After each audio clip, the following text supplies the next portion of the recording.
Why are eco-friendly shoes the future of footwear? Before we get started, my name is Emily Jones. I've spent several years building an ethical and sustainable clothing brand, and let's get into it.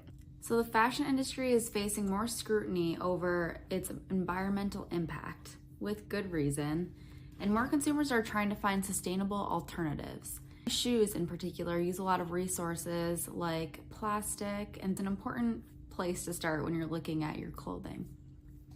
And I think this is partially why shoes have started to become a key player in the slow fashion industry.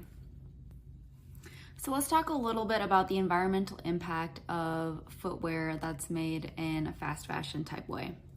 So like I said, conventional shoe manufacturing uses a lot of plastic, which contributes to pollution, deforestation, and carbon emissions. Most shoes are produced using harmful chemicals and energy-intensive processes, leaving a large carbon footprint behind.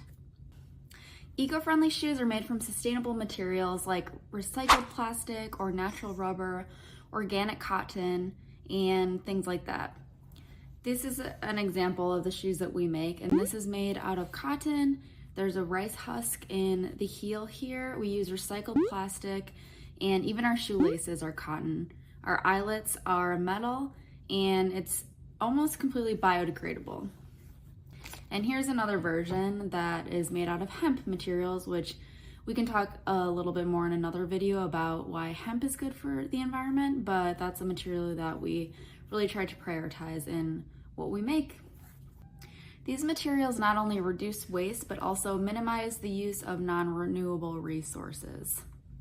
And you can find a handful of companies like us that are committed to ethical manufacturing, which includes reducing energy and water usage in production. So why are sustainable shoes the future? Consumers are becoming more aware of fashion's ecological impact, and they're seeking brands that align with their values, which makes sense to me. Eco-friendly footwear isn't just a trend. I think it's a necessary stepping stone in the future of fashion. So whether you're walking to work or running errands, make sure your footprint is a positive one. If you're interested in learning more about sustainability and ethical manufacturing practices, check out our next video.